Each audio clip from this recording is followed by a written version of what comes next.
And introduce Colonel Don Ballard. Colonel Ballard and I have only emailed each other back when I was a major as the XO for 3rd Battalion, 4th Marines. And I got to meet him today and his son that came out and joined him from Kansas City, Missouri. I just kind of find it a privilege, and I guys want you to know something. When we stood up at attention, and Sergeant Major Burke called attention on deck when we marched in here, we didn't do that for me. We did that for Colonel Ballard's medal around his neck, and in recognition of who he is as quite frankly, as a sailor. But I jealously say I consider him a Marine as well, and I'm calling him a colonel because he's an Army colonel. And so he has a long, illustrious career.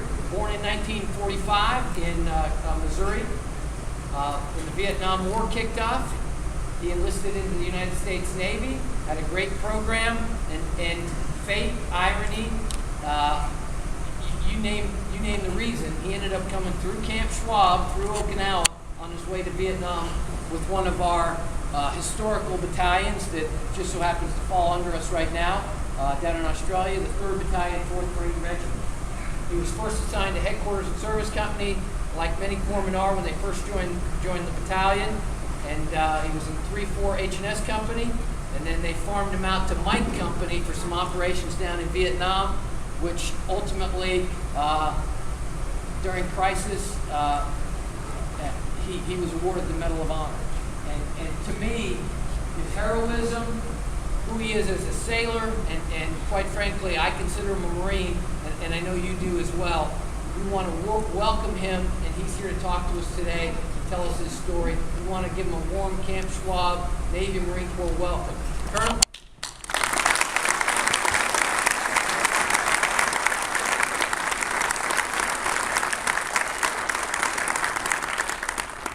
Can you hear me in the back? Too bad.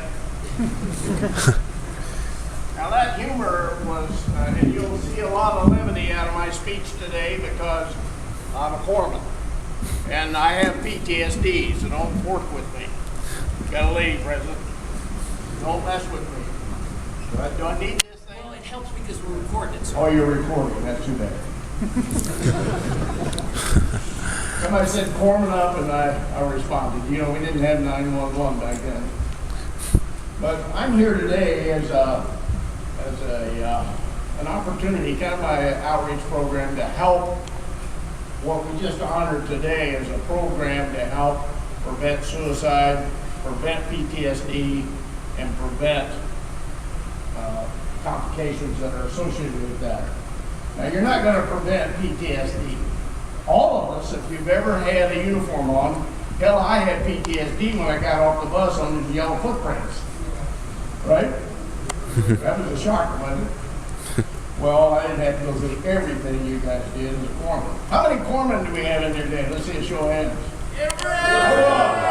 All right. Okay, the Marines wanted a few good men and they found them. Corpsmen.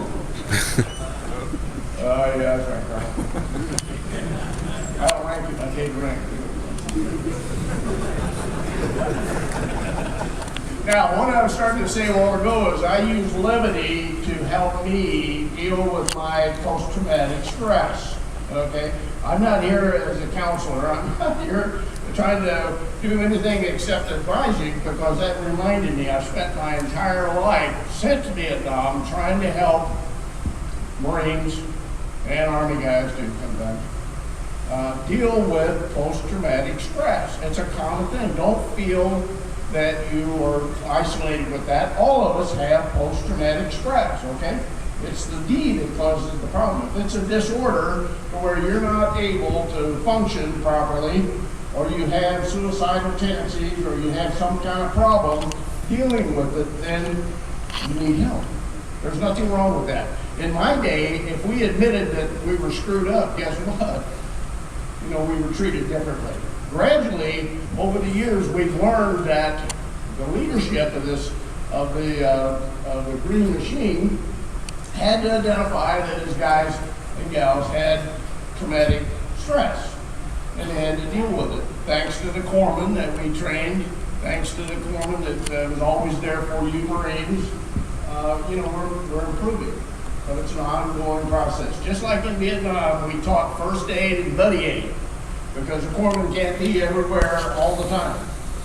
Sometimes I'd be a dentist, I'd be a counselor, I'd be, you know, whatever shingle I'd hang out that day because I was not in the chain of command. I didn't have to report to the colonel. I didn't have to tell him how screwed up you were. So we had a great relationship between the Navy and the Marines at the time, simply because we were on your side. We're there for you. Corpsmen love Marines, and we all understand that there's no greater love than the Marines and their corpsmen. That's, you know, the day that I earned the medal is a day in the life of a normal corpsman doing his job that was called on to do things that he had no control over. I don't know if I had suicidal tendencies that day, but I also know that I had Marines to take care of, and I did the best job I could, and, you know, it could have gotten me killed. I was wounded 8 times, thank you, Marines, for protecting me. If I'm doing my job, I can't protect myself, you see. You want me to come over and use both hands to work on you to save your life, well, you better be taking care of us, you know what I mean? So, just keep that in mind. You want Doc around, you better take care of him. Okay, well, it's a good relationship. I wish I was back. I look at the faces, and gosh, you were the same ages that we were sitting in a similar facility back, you know, 300 years ago. When I came through Camp Schwab, and Charles B. Schwab, I'll never forget that name because they wouldn't let me, first of all. Back in our day, in order for us to get any kind of off-base liberty or any privileges we had, we couldn't let everybody go, so we had a procedure and a test. I think Sergeant Major came up with it, was if you didn't know, a disqualifier, I'll call it. If you didn't know everything about Charles B. Schwab, you didn't get liberty. I know what high school he went to. I know everything about Oklahoma City that he lived in and grew up in. I know Charles Schwab. Never met him, but I'm probably a walking, talking machine. And 3 years ago, I went to Oklahoma City to Marine Corps League that was honoring a Marine. Little did I know that it was Charles Schwab's grave. So, it was his league was named after Charles Schwab. So I met his family. Now, what a reunion that was, to be able to tell his family what the Marines thought of Charles Schwab and how much respect we had. I didn't go into the fact that he didn't give me liberty because I didn't know it. But it was very impressive to that family that we cared. And it demonstrated the love that we have for each other. It doesn't matter anything about where you're from, what nationality, what religious beliefs, anything. When you're a Marine, you're a Marine. And when you're a corpsman, and you were joined the Marine Corps, you're a Marine Corpsman. Now we had hospitalmen that didn't do anything; they stayed on the blue side. And then we had the Navy that came on the green side and became corpsmen. We called them Doc in our day. I still go by Doc today because it's a prestigious name for a Doc. When I introduce myself, I'll go to the corpsman, I said, "Hey Doc, how you doing, Doc?" Because that is, in my terminology, in my appreciation, a very prestigious title. I earned it. Now Colonel pays me better, but my friends call me Doc. So all I want you to know is that relationship lives for eternity. I have plenty of friends. The majority of them are Marines. They still need help even when they get out. So I always have that bond. And you're developing that bond right now in the relationships that you're living through, being challenged by. You know, it's very important that you create those bonds between Marine on Marine, Marine on corpsman, corpsman with Marines. When we went back to the blue side, I don't know how many corpsmen in here went to the blue side, but it sucked. We wanted to be Doc again. We wanted to be something different than a name on a duty roster, you know? And when you go back to the blue side, you're with everybody else that are like type corpsman, and there's no benefits. You're just another name on the duty roster, you see? So we love the name Doc. We love being with Marines. We had a purpose, we had family, and there's no greater love. Why would a corpsman risk his life for you? I mean, that's a job, but how well do we have to do it? Come on. You know what I mean? I had General Walt coming out of the Marine Corps the day I was awarded this medal, and he was reading, they read the citation that I calmly arose and continued to treat the Marine. He asked me about that. I said, well, it's hard to get up on your pants when you defecated in your pants.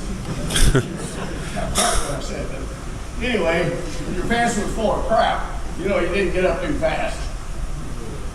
But I done did it all over the time. But anyway, it is a love. It is an understanding that I look back on it and I think, I had a wife and 2 kids. Hell, I wanted to get home as much as anybody did. And for me to risk my life, I was just doing my job. But more importantly, I was taking care of the guys that I love. My family, the guys I care about, the guys that saved me. I had been wounded 8 times, like I told you. I had Marines come to my aid and kill the bastards, so I didn't die. You know, again, if I'm doing my job, I can't defend myself. So they took care of me, I'm damn sure they'll take care of me. That's the love, the bond. It continues after you get back out of combat. You have post-traumatic stress. I guarantee it. You cannot have an experience without having post-traumatic experience. You break all those words down. Post, meaning what? Past. Traumatic. Hell, it was traumatic when I got on those yellow footprints, right? An experience. So, you know, the issue is you're going to have it. You cannot be in combat without having a fear factor. My son right now is a Lance Corporal, LARs, LADs at the Camp Pendleton. And he's getting ready to deploy. He'll probably be over here shortly. And he was, I said, right after boot camp, I went to his graduation of boot camp, and he said, I asked him, how do you feel? Are you liking being a Marine? He said, well, I got this lump in my throat, and it's hard for me to breathe. And I said, swallow it, it's your asshole. I was quick to give him a straw and tell him to suck it up, you know? All right. And he likes the Marines now because the teacher and living with Dad. No great love. But anyway, I'm here for you today. I'm wearing a shirt of one of a kind that was given to me by a Marine friend of mine, a Vietnam guy. He was on Papa Smoke. He would come to our rescue. The thing that we had in Vietnam was different than any other war was we had no ground ambulances in the bush. We had to depend on the bird. If the bird would not fly or could not fly because of the weather, guess what? That changed our entire treatment. We went from scoop and run to stabilization before transportation. So we actually developed what is known today on the streets in civilian life as the EMT paramedic program. They did not exist before Vietnam. So I think we look back on Vietnam and we say, surely there was something good out of Vietnam that we can hang our hat on. And I contribute my treatment and training and everything that I lived with and grew up with and tried and practiced on Marines, because that's what GI had Joe is. You know, we practice on it. Airway management, controlling hemorrhage, treat for shock, any of the ABCs and further, you know, was so important for us to learn more than what we were taught in school. You know, school is just what it is. It helps you get focused, but you don't learn until you get really into the field and practice. But you can't go straight to practice. You have to have some basic knowledge that's understandable and some attitude that gives you choices. You know, if this exists, then this is what you do. If that exists, that's what you do. That's what schooling is all about. You're here transitioning, getting ready to go over and defend our country. What greater love? There is no greater. In my opinion, you're the finest that the military has to offer. You need training, you need experience, you need quality leadership, which you have, but you also need the family. Because you cannot function and live on that battlefield by yourself. How many of you can do CPR? Okay. How many of you can do it on yourself? Huh? Not very well, okay. Point made. You can't do it by yourself. That's why self-aid, buddy aid, and everything was designed is to give you a better chance of survival on the battlefield. Now you guys are, the corpsmen today are much more advanced trained, have better technique. We never had quick clock in our day.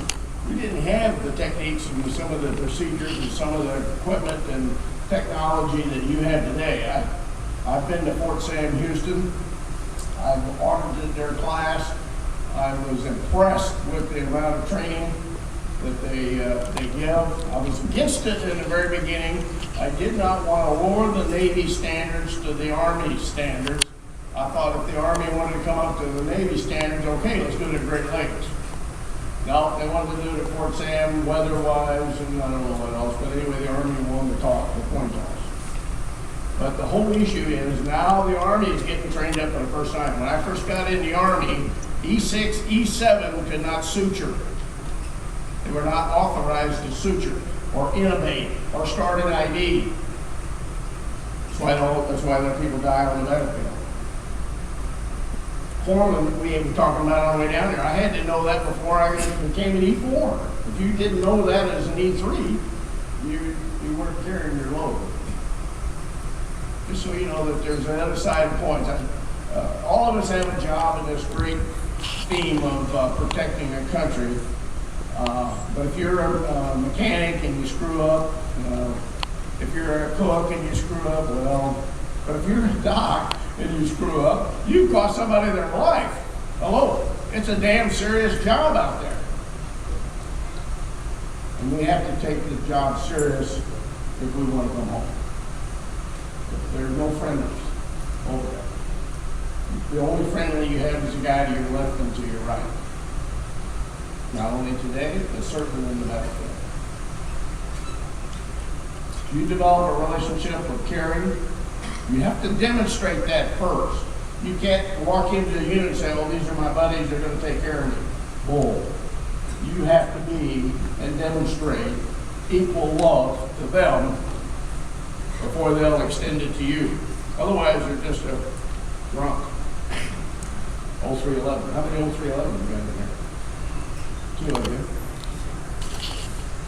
LAR, LAVs. Oh, that's what my son does. So, in any case, it's all the same job. If you believe the same way, it doesn't matter what your uniform looks like, what rank you have on it, what skin color you got, you're going to die if you don't have the support that you need when you need it. Okay? Take care of your point. I would offer anything to the class here, and I don't really know what to say. You remind me of sitting in this similar class. Like I said, it seemed like it was 300 years ago, but you know, we didn't know what to expect. I never met a Medal of Honor recipient until I became one. Never wanted to. Too close to the situation, you know what I mean? I never saw anybody over the rank of captain.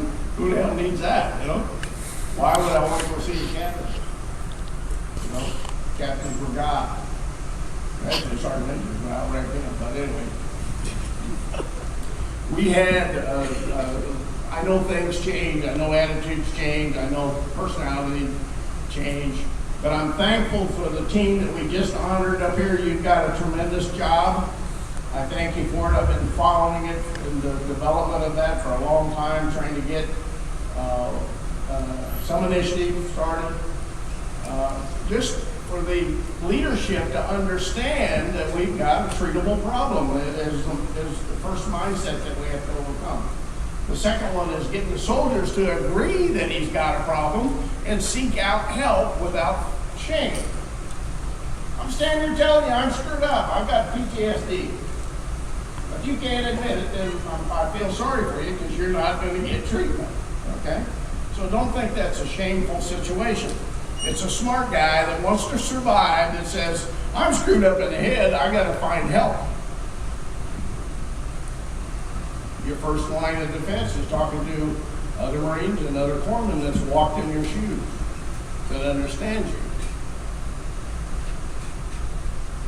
I'm going to open it, with your permission, to offer any kind of questions. If I know chances are you're a bump on the log here today and you won't raise your hand because you don't want to be embarrassed. But if you've got a question for a corpsman that served in Vietnam, if you've got a question for a Vietnam veteran in itself, if you've got a question for a Medal of Honor recipient, now's the time to ask it because you'll probably never see it again.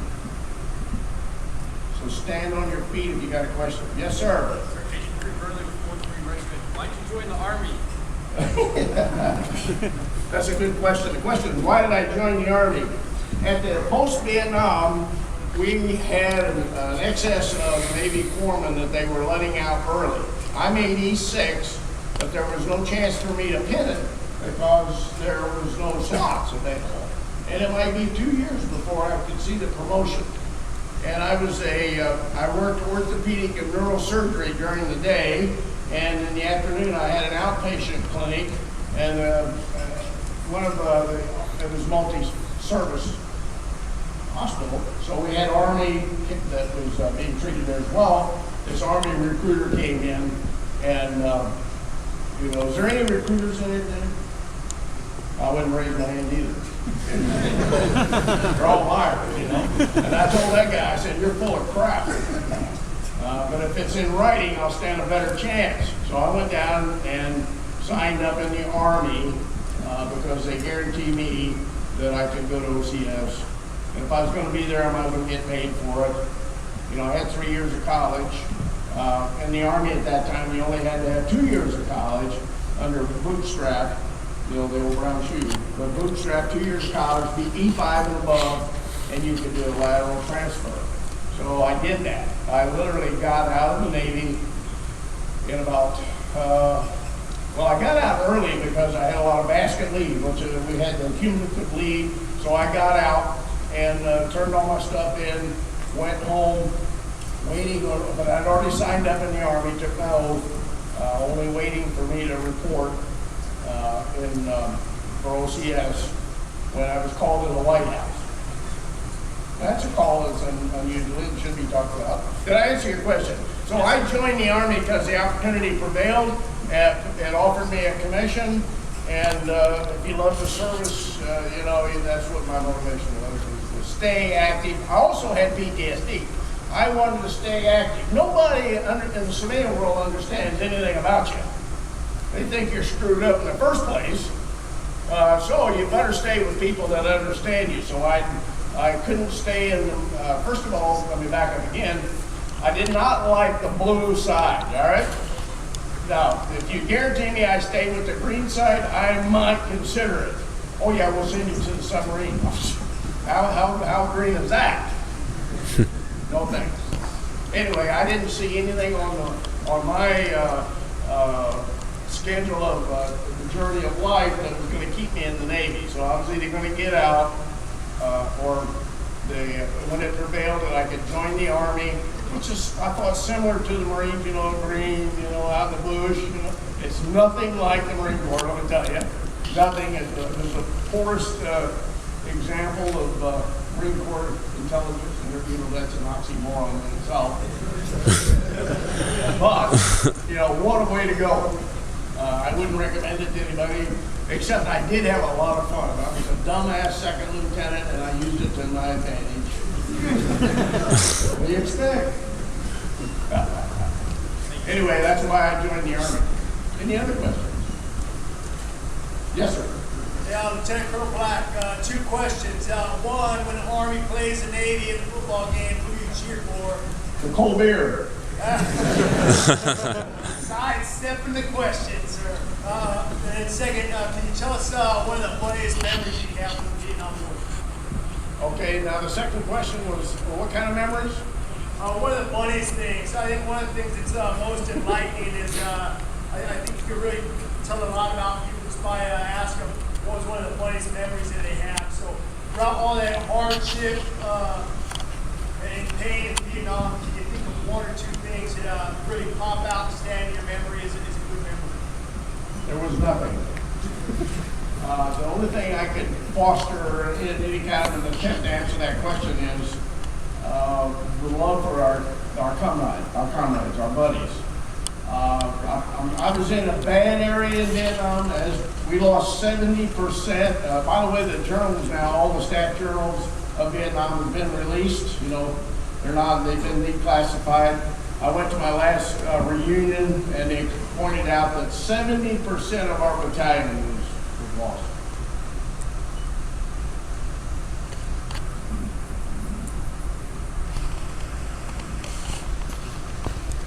I didn't have a good day.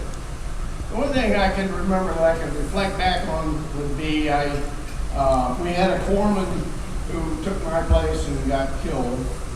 But prior to that time, he was a funny guy. And I recall having a couple of laughs with him because of his culture before he joined. He was from Tennessee and he had that Tennessee drawl, you know, not Southern, but Tennessee Southern, you know what I mean? Anyway, we always laughed with him and at him, depending on his attitude. But he took my job that day that I got the medal and the day he got killed. I was a senior corpsman and he didn't like talking on the radio. So I stayed to medevac the patients and he stayed with the unit. And the unit got pretty much wiped out. And I joined them after the battle. So I missed treating him, missed being there for him. I carry that to my grave. If I had anything that's survival guilt, you know, that we lived, I lived, and somebody else didn't. And you're laying there in my arms and you die and, you know, I failed you somehow. I did submit in his honor, his name, a deal to, him and the lieutenant got along real well, I think, for some other reason. But they joked a lot more than anybody in the unit, which was okay. Like I said, I just wanted to be myself. I was not outgoing, I was not overly funny. I just wanted to be by myself, leave me the hell alone type of guy, you know. It wasn't until they threw this around my neck that I had to learn how to speak, talk to groups, you know. That was a tremendous challenge. But in his honor, I submitted a deal to Reader's Digest back then, had a whole series of military humor. It was called Humor in Uniform. And the lieutenant, one of the arguments that he always had was the lieutenant, when they got into pissing contest, excuse my French. If you don't know French, you won't understand it anyway, but they had a pissing contest, so the lieutenant said, if you don't shut that hell up, I'll clean it up a little bit, then I'm going to send you out a one-man LP. One-man listening post, right? And the doc said, there you are, you dumbass lieutenant, you don't know that there is no such thing in a foreman's world as a one-man LP. I'm a lieutenant, you're only a squid, you don't understand. There is such thing as a one-man LP. Where do we get off? He says, because it'll take 5 of your Marines to take me out there and hold me down. There'll be 6 of us there. So he brought it home. Yeah. And we had, of course, one of the biggest laughters I ever had is anybody screwed with the foreman, guess what? You got to burn the shitters. That was funny. Sir Chaplain Johnson, Division Chaplain. What advice did you give your son upon him entering service? What advice? I've got another son right here that's going to join the Marines. I believe the military is a family-owned business. We pass it from generation to generation. Hardly ever do we get newbies, wannabes. So I think I grew up with the attitude of knowing what to expect. I tried to impress upon Adam and Ryan and our kids. I had another son that went in the Navy. just, you know, how tough it is. If prior planning prevents poor performance, right? So I tried to give them a heads up of what to expect, but I also told them the good, wrong, bad, and the ugly. Here's what, you know, same speech I just gave him a few minutes ago, basically. He heard it several times. You know, love your other guy, take care of your other guy. That's all you got. That's it. Forget about chain of command, forget about this, forget about that. You have to be mindful of it. But when you're standing there and the bullets are flying, the only thing you have is each other. Take care of each other. Because it really don't matter. You get wasted right there. Nothing else matters. They won't say much over your coffee. They don't understand. Civilians don't get it. So the advice was, as I said earlier, he's going to make a career out of the Marine Corps because he didn't like living at home with me. I screamed, hollered at him once in a while. You know, I colonelized him, you know. He was glad to get Marines. Did I answer your question? Good advice was that you would give any relative that you loved and cared about. Keep your head down, do what you're told. Don't volunteer for a damn thing. You know, if they ask you if you got a license, driver's license, don't raise your hand because you'll be pushing a wheelbarrow. You know, you'll be on picking up butts on the cigarette butts. You know, do not volunteer for nothing. You guys are hard to learn that, I hear. Sure. Any other questions? Sir, Senior Chief of Terrace, 3rd Recon Battalion. All right. Do you mind sharing your experience about how you received the Medal of Honor from the White House? I will. I'll try to short for brevity because we ain't got for one day here, right? I had no idea that I was even put in for the Medal of Honor. I got out of the Navy, fat, dumb, and happy, and said, you know, I'm going to go in the Army. Now, I'm going to take you back in time. We had no cell phones. We had the only communication we had at the time was one of those phones that had a tail on it, hooked to the wall. I saw that on YouTube the other night. Anyway, an old-fashioned phone. Matter of fact, it hung on the wall. My mother had to get up out of the chair to answer it. You know, one of those dubious tasks if you're going to talk on the phone. So when I left the Navy, the only number I had, of course, was her phone number. So I gave her, because I'm still in the military, I turned everything in, I was getting out. So, but I still had some responsibility if the balloon went up again, you know, or whatever. So I gave my mother's phone number. My mother got a phone call. I went over, took the family over, went on and had Sunday lunch, Sunday dinner, and she said, we got a phone call from the Navy today. Oh, okay. Here's the phone number. I called them back, and I loaded trucks while I was going to college, finishing my 4th year, and I was also loading trucks, you know, for spending money, paying the rent and stuff. So I went back to the warehouse that next day. On my lunch hour, I called the Navy. It turned out to be a Navy recruiter who said, well, I see your name come up on a retention list, and we'd like to talk you into staying. If you don't like being a corpsman, then we can transfer you to another MOS, you know, do something else. No, I like being a corpsman. I'm just not interested. I didn't tell him I was already in the Army. I just said, I'm not interested. Thank you very much. I didn't think it was smart to divulge too much. You know, when the lieutenant standing there asking you questions, you answer just the question that was asked. Don't elaborate. Well, I felt the same way then. I just answered the question. I am not sorry, but I am not interested. He said, well, can I call you back if I've got some other opportunities that you might want to hear about? I said, help yourself, but I'm not interested. Okay.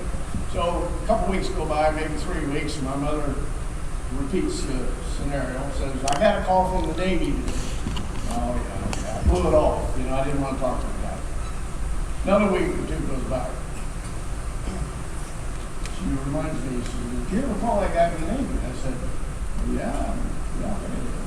Well, I want you to call him again, and this time tell him to quit calling here. He's called about 8 times, and, you know, I don't feel like getting up and walking over and answering the phone.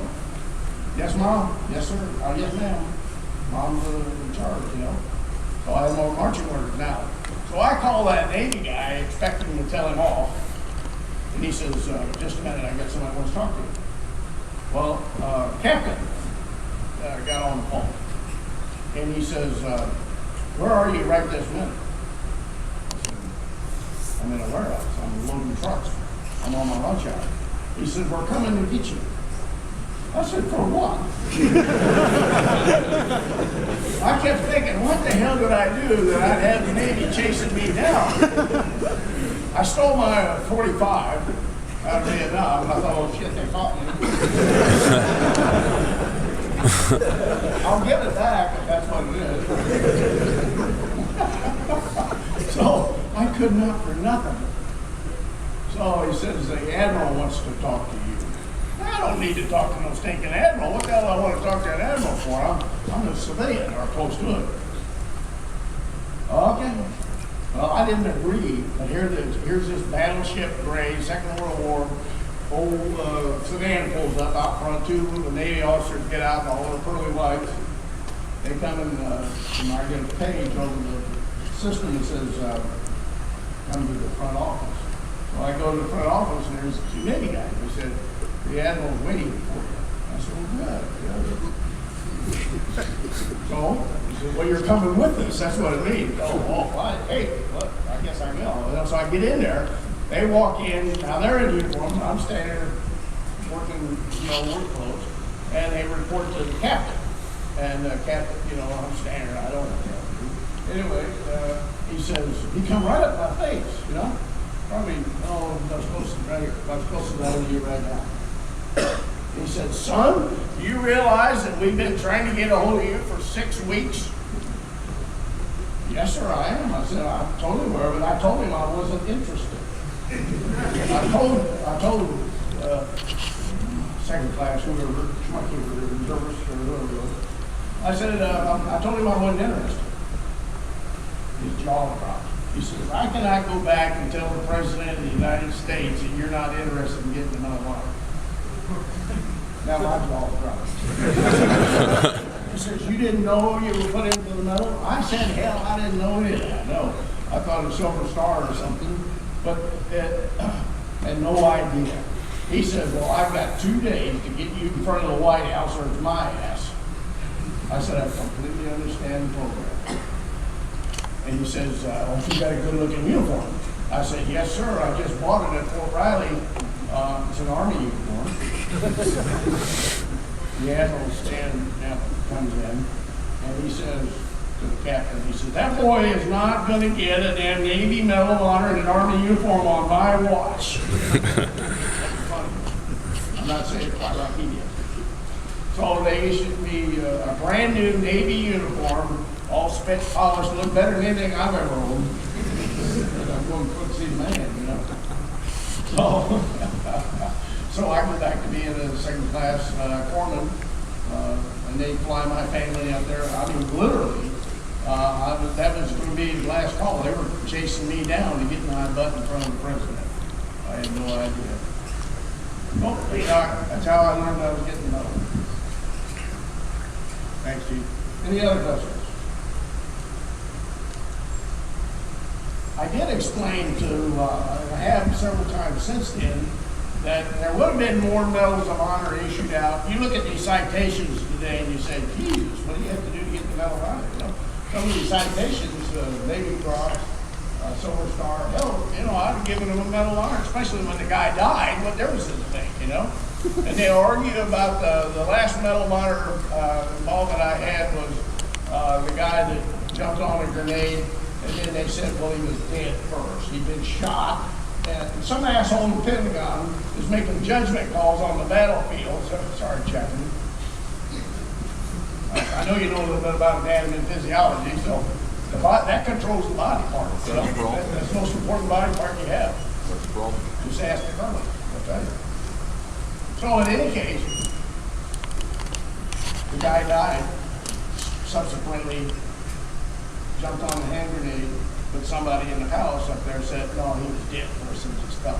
We're not going to leave him alone. Okay, come on, you're cutting hair, And it was for the rest of us, more than it was for him, to honor somebody that would do that. How the hell does this guy in a couple pilots know what went on that day in that combat action? It just shows that they don't support us. If you think the government supports you, talk to my relatives, they're Native Americans. They didn't take care of us. They treated us bad. Took our land, you know. Any of you got to talk about prejudice? There is no prejudice. As far as I'm concerned, I hate all of you. We should have sunk down 4 ships when we had a chance. But you know your history is sad. Remember Christopher Thomas? We should have sunk those damn ships. We would have had a few more generations. Okay. Anyway, that's my answer. And again, on that same note, I tell everybody today that there'd be a lot more medal honors given out, a lot more awards. Marines are not good at giving out awards. You see the Army, hell, I've gotten 8 times the award being in the Army than I did in combat in the Marines. Hello, go figure.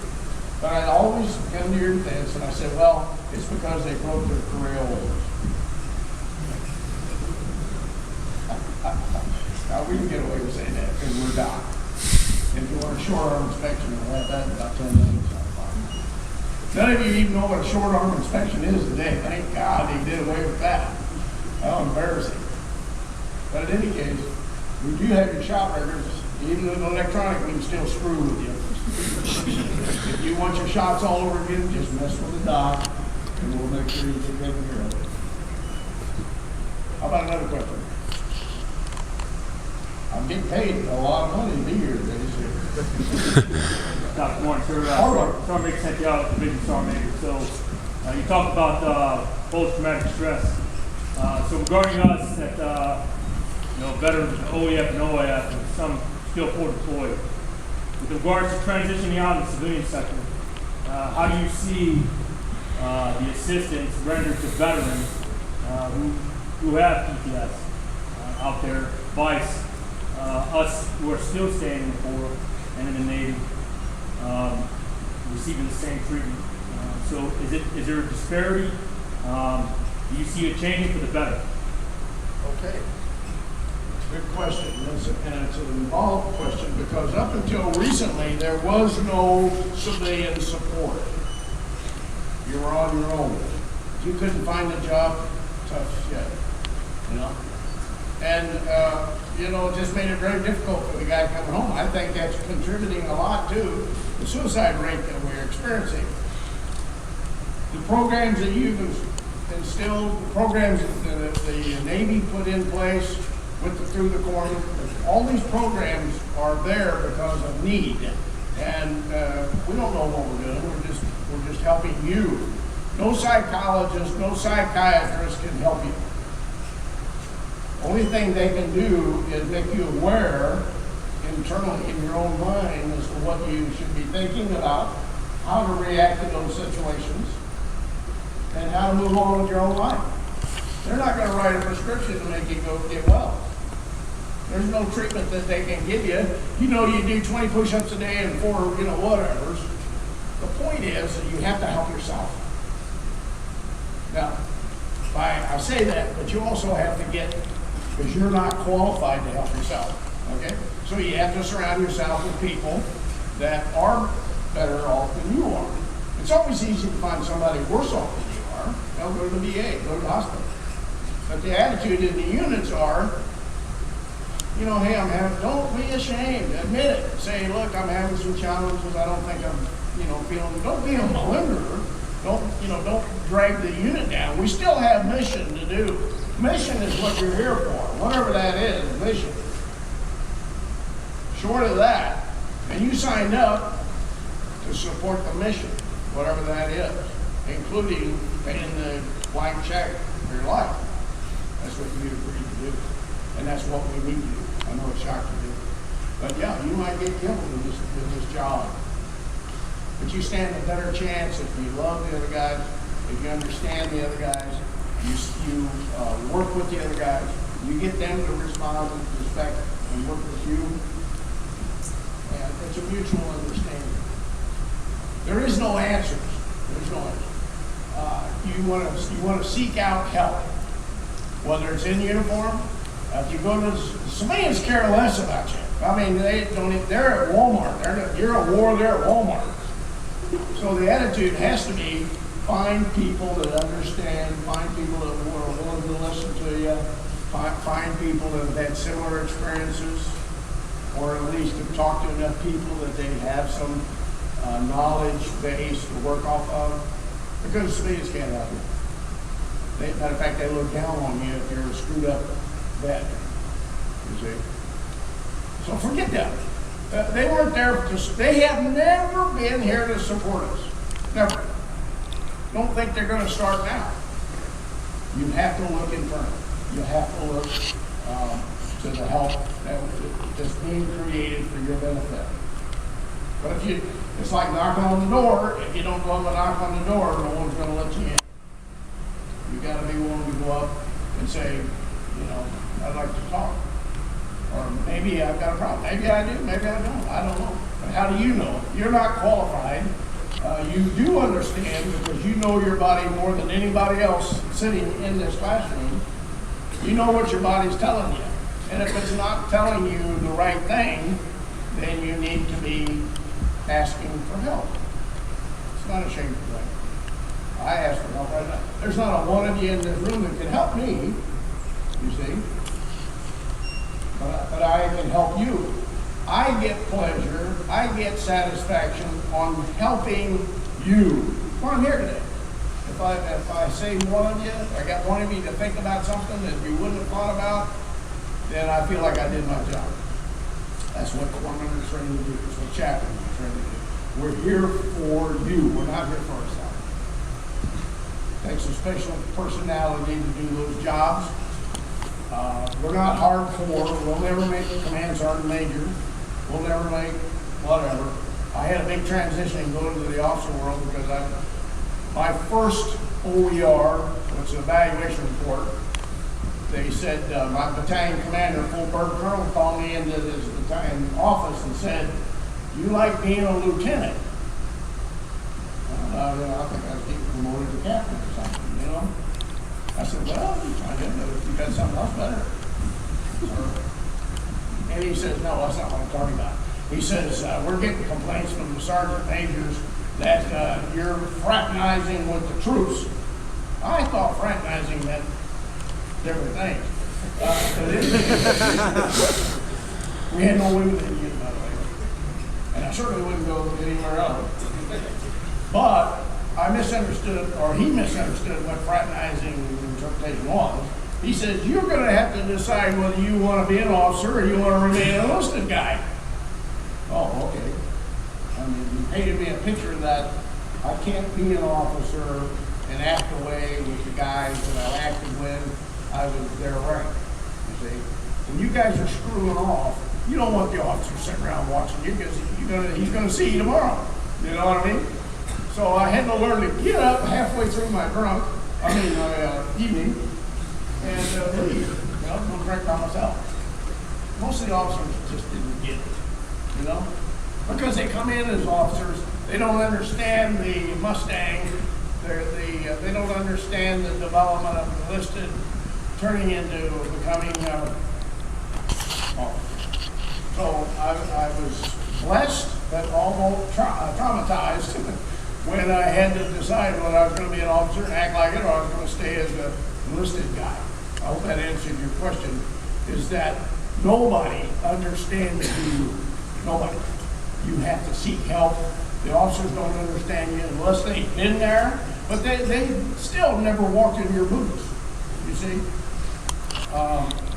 good officer knows he's men, but he still hasn't been down there doing the shit. You know what I mean? But a good officer identifies that and understands not to expect more from his troops than he can possibly gain. Same with your position. You've been there. You know what people should be able to do, but not everybody has the stamina that you have. Not everybody has the mental capacity to deal with trauma as you did. Not everybody's going to be sergeant major.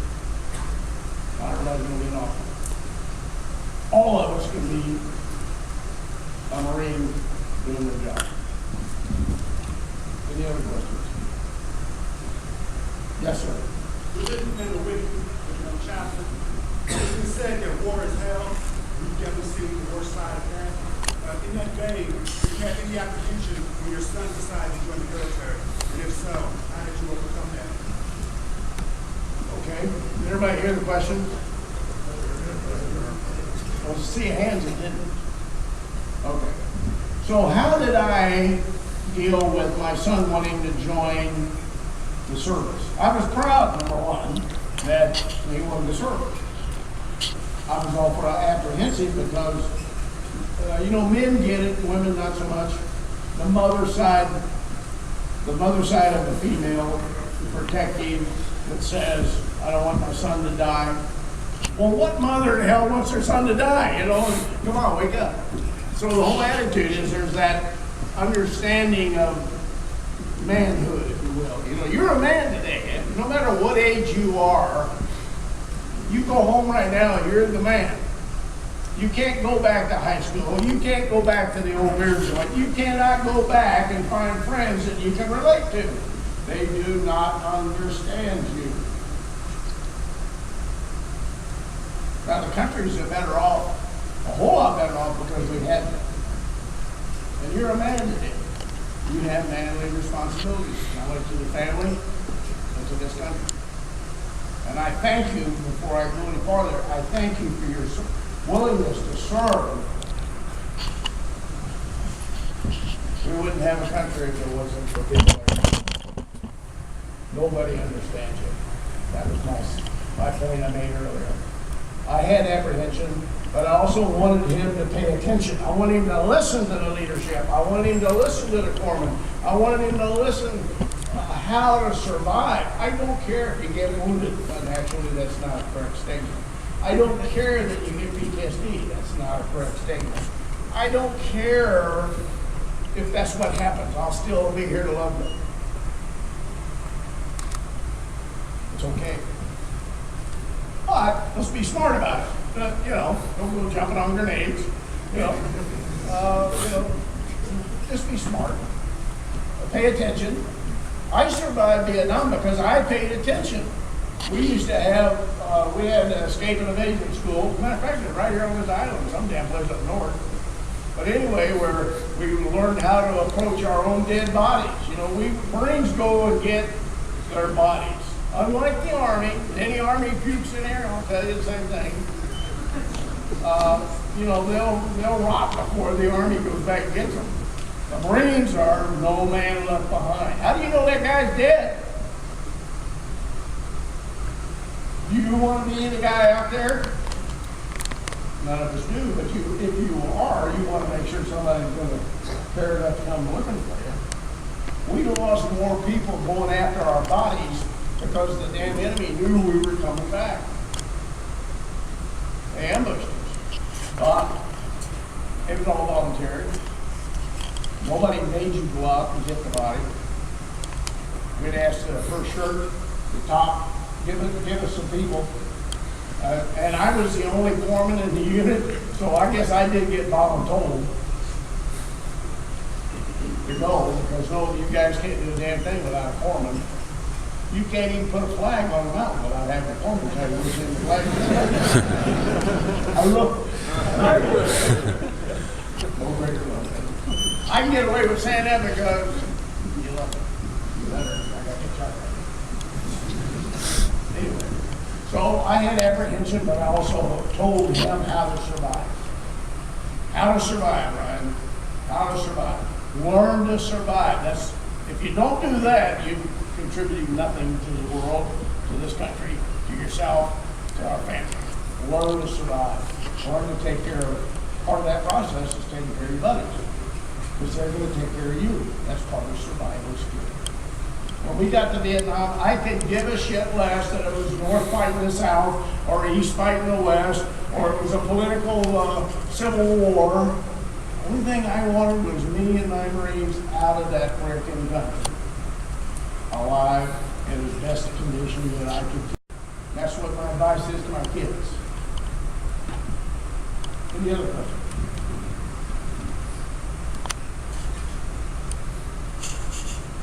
Okay, you're all going to be 20. You'll probably give me 20 if you didn't come on with questions.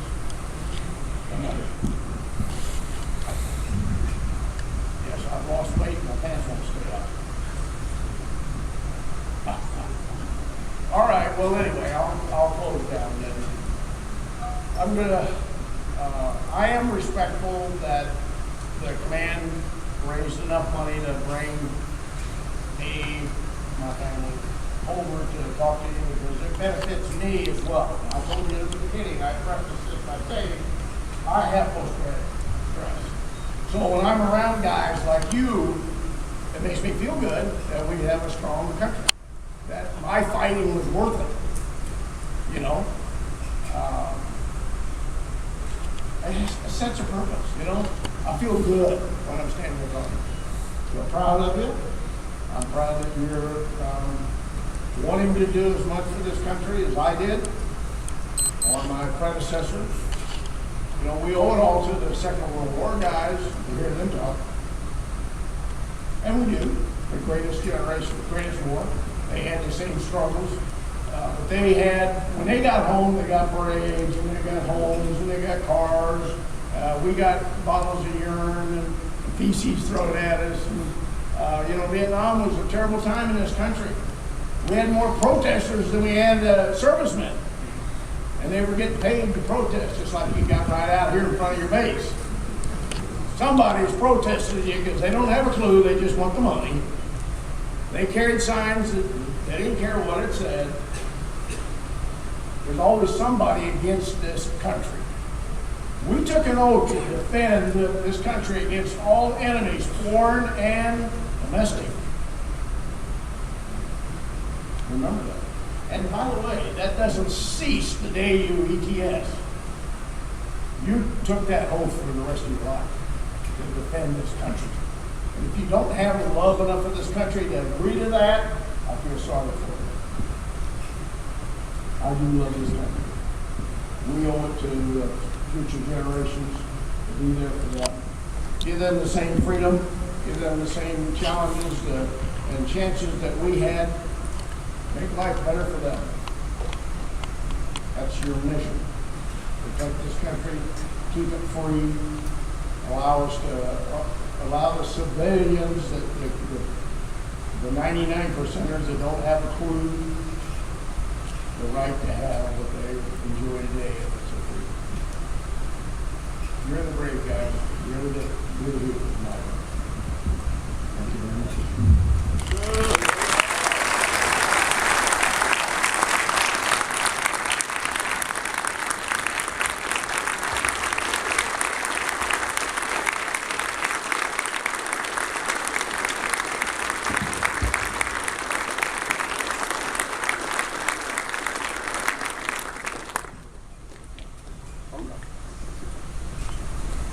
Take your seat. I feel like I'm still in charge. But I enjoyed all of it. Thank you, Colonel Ballard. On behalf of Camp Commander, Colonel Kevin Norton, welcome to the 119th birthday celebration of the United States Navy Hospital Corps. I am Petty Officer 2nd Class Mike C. Martinez, and I will be your Master of Ceremony for today's event. Please rise as Lieutenant Earl Wilson delivers the invocation and remain standing for the march on of the colors and the national anthem.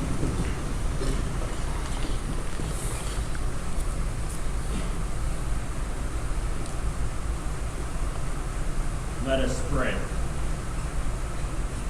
Almighty God, on this, the 119th birthday of the Hospital Corpsman of the United States Navy, we take a moment to give you thanks.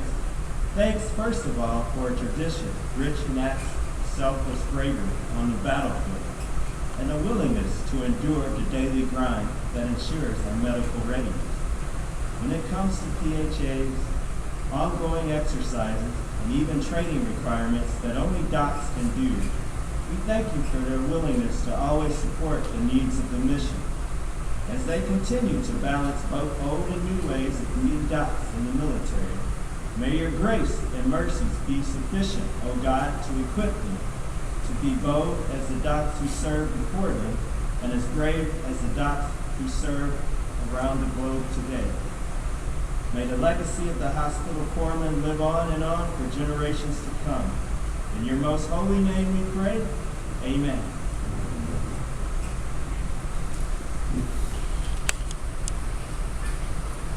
March on the colors.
Post the colors.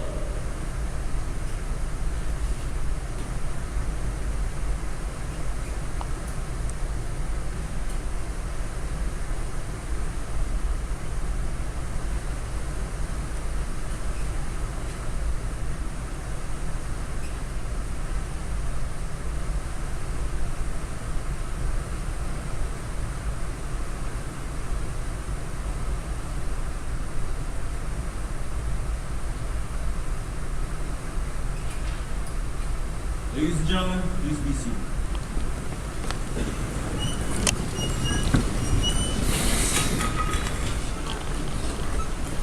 Please focus your attention on this 5-minute video of our past, present, and future corners.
Prior to the establishment of the hospital corps, enlisted medical support in the Navy was limited in scope. In the Continental Navy and the early U.S. Navy, medical assistants were assigned at random by the ship's company. Their primary duties were to keep the irons hot and buckets of sand ready for the operating stage. It was commonplace during battle for the surgeons to conduct amputations, and irons were used to close lacerations and wounds. Sand was used to keep the surgeon from slipping on the bloody shipwreck. For more than a century, prior to its organization by an act of Congress, established in 1898, hospital corpsmen were known as Lob Lolly Boys. Lob Lolly Boys first appeared in Navy records on the 1798 muster list of the USS Constitution. Lob Lolly was actually a thick rule served to patients in sick bay. It was also a nautical term for medicine. This is perhaps how the boy who served it to his patients derived this unusual appellation. As the requirements of their job expanded in 1839, the Navy established surgeon steward rating, which in turn became a hopper in 1866. The Navy regulations of 1870 referred to the rating as baby. In 1898, it became hospital steward, in turn becoming pharmacist mate in 1917. Finally, in 1948, the present rank of hospital corpsman was established. No matter their title, 119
mark the 119th birthday of our hospital corps, I thank all who serve today.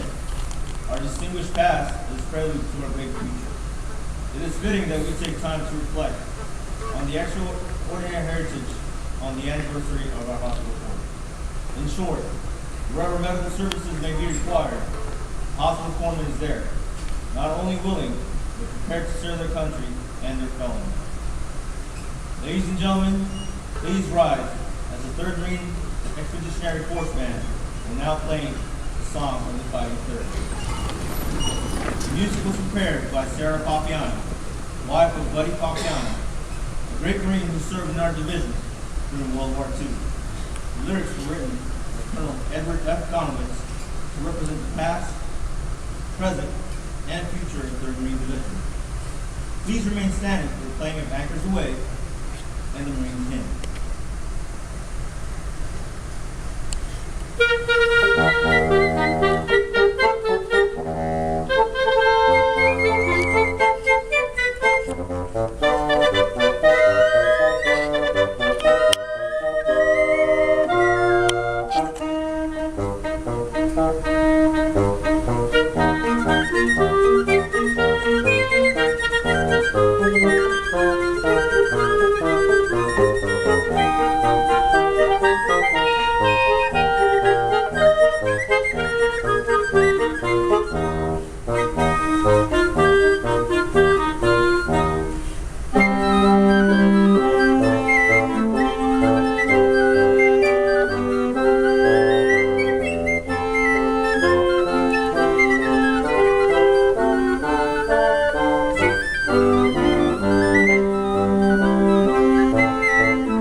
Ladies and gentlemen, this concludes today's birthday ceremony. Please join me in a round of applause and a special thanks to the 3rd Marine Expeditionary Force Band, U.S. Naval Hospital for Okinawa Color Guard Team, and this year's committee. Happy birthday, Devil Docs.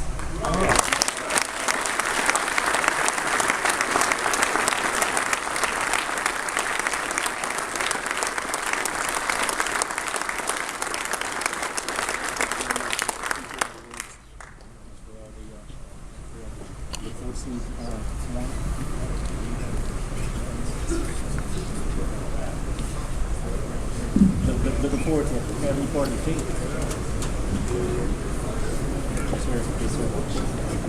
Seems really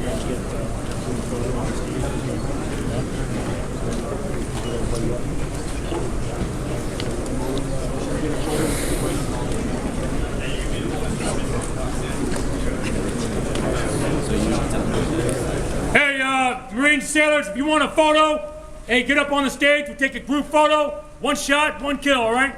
Come on up.